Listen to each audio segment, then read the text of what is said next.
Olá, eu sou Rodrigo Ayub e nesse vídeo eu vou falar sobre um hormônio que é chamado de suplemento e que eu vejo que a maioria das pessoas usam errado e na grande maioria dos casos não deveriam usar. Eu vou falar sobre a melatonina.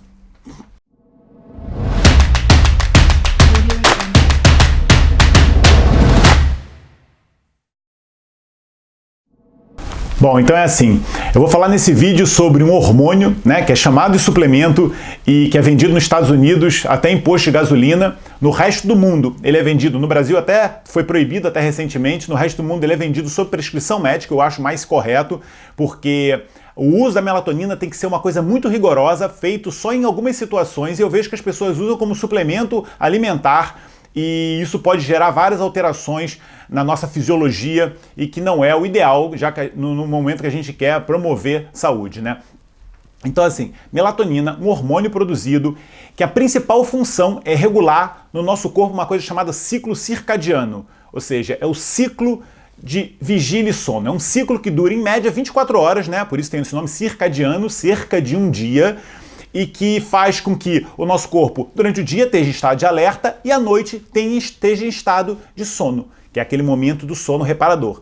Então, os núcleos, as partes centrais do nosso cérebro que regulam isso, fazem a liberação desse hormônio, e esse hormônio ele deve ser liberado no momento do relaxamento. Então hoje é um hormônio fundamental a gente ter a produção do nosso corpo de uma forma natural, porque hoje a melatonina é como se fosse um yang com um cortisol, né? Durante o dia o nosso cortisol ele faz um pico, né? Ele aumenta e vai diminuindo, chega à noite o nosso cortisol abaixa, vai para os níveis mais baixos, e aí nesse momento você começa a liberar a melatonina. Então é assim, subiu um, abaixa o outro. Hoje, como a gente tem um corpo, né, um ambiente estressante, né, um corpo que está sempre com altas cargas de cortisol, é fundamental a gente à noite ter altas cargas de melatonina, porque um equilibra o outro. Se você passa o dia com cortisol muito alto e à noite você libera pouco melatonina, o seu corpo ele está em desequilíbrio. Então você não tem as funções fisiológicas equilibradas. Essa é a principal função da melatonina. As pessoas acreditam muito que a melatonina é um indutor de sono,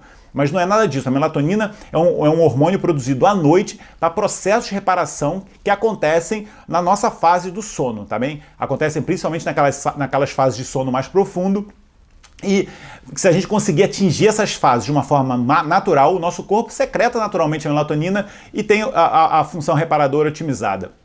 Então assim, eu já falei isso no outro vídeo, depois eu posso colocar aqui o link desse vídeo, que eu falo muito sobre insônia, que a melatonina é produzida pelo nosso corpo, principalmente quando desliga, né, um botão na nossa retina. Nós temos umas células receptoras chamadas, uma substância chamada melanopsina, que fica na retina, que manda uma mensagem através de um trato chamado trato retino-hipotalâmico para neurônios no hipotálamo, que junto eles fazem uma área chamada núcleo supraquiasmático. O núcleo supraquiasmático é uma área do nosso cérebro que tem tecido óptico, recebe os estímulos luminosos, né, dados pela retina, e que depois manda sinais para a glândula pineal, que é a glândula que produz e libera a melatonina. Então todo esse ciclo ele é regulado pela luz. Então, para você ver, a primeira forma que você tem para controlar a produção de melatonina no seu corpo e otimizar ela à noite é você, quando estiver entrando nesse estado de sono, você não pode ter luz. Por isso que a gente fala, eu falei no vídeo do sono, que dispositivos elétricos como televisores, né, telemóveis, que hoje está na moda, por isso que as pessoas hoje têm muito mais de desregulação do sono, né? Então telemóveis, qualquer outra fonte de luz branca ou luz azul, são aquelas luzes que mais fazem estímulo a esse pigmento, melanopsina, e que vão bloquear a produção de melatonina no nosso cérebro. Então, na higiene do sono, você tem que tirar a luz no momento que você vai dormir, porque isso vai interferir com a produção da sua melatonina, óbvio, né? Com luz, a melatonina é bloqueada. No escuro, a melatonina é liberada. Ponto número 1. Outra coisa que interfere muito com a produção de melatonina, que eu vejo que as pessoas querem tomar melatonina, mas não mudam esse hábito, são os hábitos alimentares.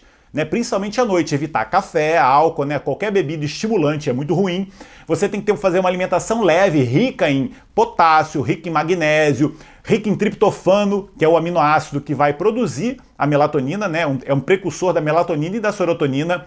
O magnésio e o potássio, como eu falei, que tem nas saladas, em alguns alimentos, como grãos, São minerais de relaxamento do nosso corpo, fundamental para o nosso corpo entrar em relaxamento.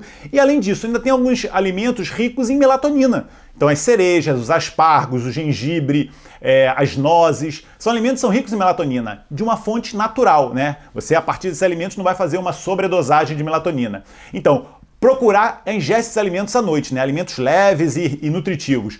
Evitar alimentos pesados ou com estimulantes, né? Os pesados, principalmente, eu falei no vídeo do sono, são principalmente aquelas carnes animais, né? Carne de vaca, carne de porco. Por quê? Porque a carne animal, além de ser difícil de digestão, ela tem alta concentração de fósforo, que vai estimular o nosso cérebro, é um estimulante de glutamato, estimulante de fosfatidilserina, fosfatidilcolina, porque são ricos em fósforo. As carnes animais, elas são muito ricas num aminoácido chamado metionina, que é um aminoácido que compete com a serotonina na absorção, compete com o triptofano na absorção, então vai interferir na produção de serotonina. Né, a digestão pesada de carnes vai interferir com a sua qualidade do sono. Então a alimentação é um dos fatores que a gente tem que ter atenção para nosso corpo otimizar a produção de melatonina. Um outro fator que é muito importante também é a disciplina no horário do sono. Dormir em horários diferentes todos os dias e principalmente dormir muito tarde vai interferir com a sua produção de serotonina, de melatonina, já que a gente produz maior concentração se a gente for cedo para a cama, né? O ser humano sempre foi, então não deixar passar por máximo 10, 10 e meia, você já tem que começar a entrar o seu corpo nesse processo de relaxamento, que aí você vai ter os picos da produção de melatonina nos horários que ela devem ser produzidos, entendeu? Então assim, eu vejo pessoas dormindo muito tarde, depois indo para a cama, com luz no quarto, tomando melatonina, achando que isso é algum benefício e não é. Um outro erro muito grande em relação ao uso da melatonina é, como eu falei, você usar, por exemplo, e continuar com o ambiente claro no quarto, né? Então eu tomo a melatonina e fico vendo televisão, isso não tem lógica nenhuma, porque a melatonina ela é ativada no nosso corpo no escuro, e tomar altas doses, né? O nosso corpo ele produz em média 0,1 a 0,3 miligramas de melatonina. Estou falando toda a serotonina e melatonina, que são hormônios que são muito relacionados, inclusive a melatonina é produzida a partir da serotonina. Mas a serotonina é aquele hormônio do humor, né? E não é o assunto desse vídeo.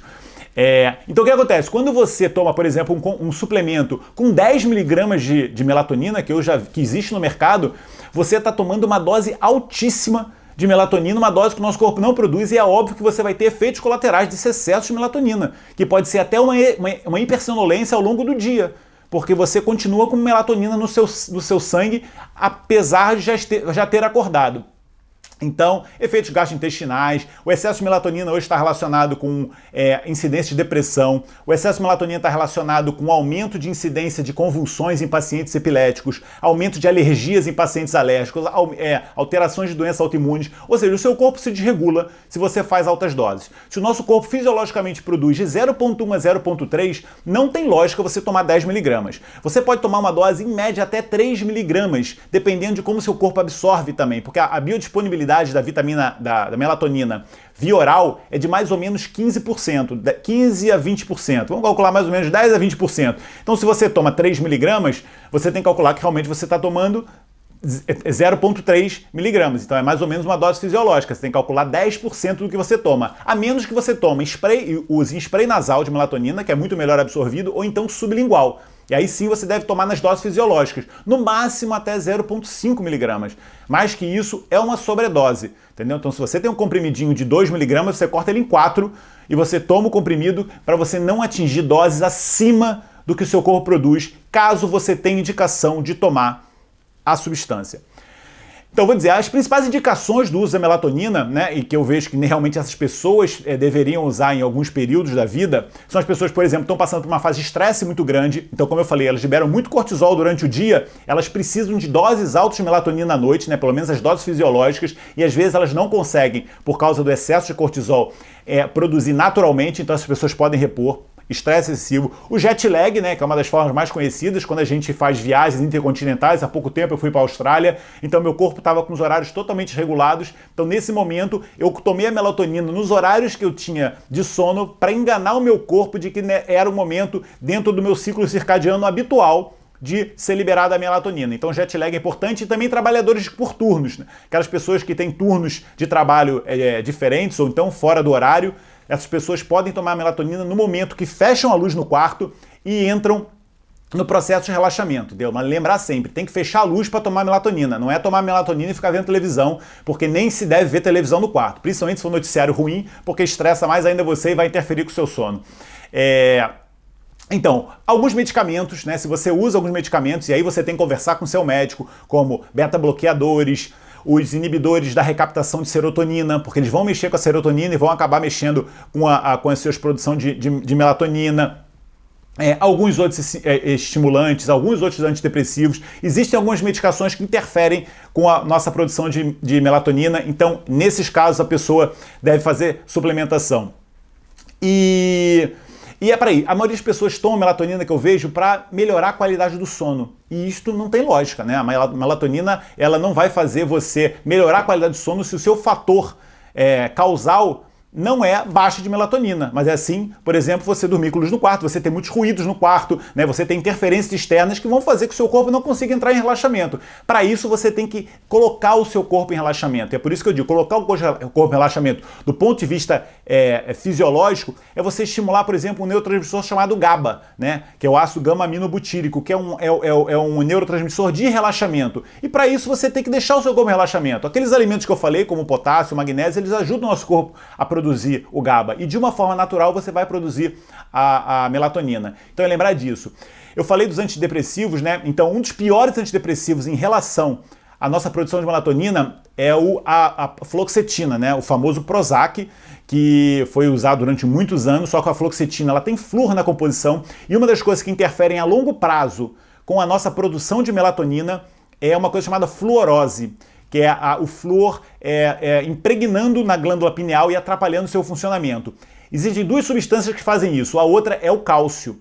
Então, quando a gente fala também no metabolismo do cálcio, é muito importante a gente ter a absorção do cálcio, dada pela alimentação e pela vitamina D, mas que o cálcio ele seja equilibrado e direcionado para as zonas onde ele tem que ficar no nosso corpo, né? Principalmente os ossos, os dentes. E uma pessoa que tem isso desregulado, o cálcio vai muito para outras zonas, como a glândula pineal, calcifica a pineal e interfere na funcionação da melatonina. Por isso que à medida que as pessoas vão envelhecendo e têm maus hábitos de vida, a pineal vai ficando calcificada e piora a qualidade do sono. Então, para isso, o envelhecimento é inexorável, para isso você tem que ter uma alimentação muito saudável, claro que rica em cálcio, né, com ótimo de vitamina D, mas também com boa concentração de magnésio, que vai regular os níveis de cálcio, e de vitamina K2, né, vitamina K2 que é como se fosse um GPS do cálcio no nosso corpo e que vai fazer com que o cálcio não se deposite na pineal e ele vá para as zonas onde ele tem que ficar. Mais uma vez, ingesta de alimentos verdes escuros, que são as maiores fontes de vitamina K2 na natureza. E isso é fundamental para você ter a sua pineal limpa. Então lembra, né? Evitar o uso de fluoxetina, porque contém flúor e pode causar fluorose. Alimentos ricos em verdes escuros para você ter a K2 otimizada no seu corpo e você ter a sua pineal livre da calcificação, que é um processo natural do envelhecimento. Por isso que as pessoas que têm mais idade tendem a ter uma diminuição na produção de melatonina, mas isso também está muito relacionado com os outros, né, hábitos de vida. Por isso que a gente fala lifestyle medicine, é você otimizar o máximo possível a partir da higiene do sono e a partir dos hábitos de vida o seu corpo para que ele consiga funcionar da melhor forma possível, mesmo em idades mais avançadas. Deu para entender? Então, melatonina, só voltando à retrospectiva, não usar, na maioria dos casos, ver se todos os fatores da higiene do sono estão sendo otimizados, tá bem? E quando usar, tomar sempre à noite e tomar em doses fisiológicas, tá bem? No máximo até 0,5 miligramas que o nosso corpo produz. Tomar doses de 10 miligramas vão ter efeitos colaterais de rebote e que podem ser muito prejudiciais para a nossa saúde, além de desequilibrar os outros hormônios, e não é o objetivo, né, da nossa promoção de saúde. Qualquer dúvida e outra questão em relação à melatonina, pode escrever aqui para mim. Se vocês gostaram do vídeo, coloque um like, não deixe de subscrever o canal, partilhar esse vídeo para as pessoas que dormem mal ou então que tomam melatonina, e eu estou à disposição para qualquer dúvida e comentário. Um beijão, gente, até um próximo vídeo.